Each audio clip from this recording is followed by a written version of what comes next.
2000-এর বেশি যারা এই দেশে হত্যা করেছে এই সরকারি শেখ হাসিনা বিপ্লব বাহিনী বিচার হবে।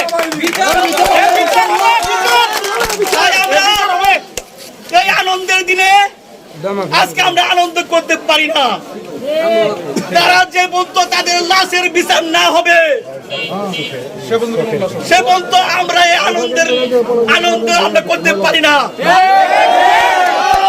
আমরা শহীদদের আত্মার মাগফিরাত কামনা করতে না পারবো, যে বলতো শহীদদের আত্মা আমরা শান্তি না দিতে পারবো সে বলতো আমরা আনন্দ করতে পারি না।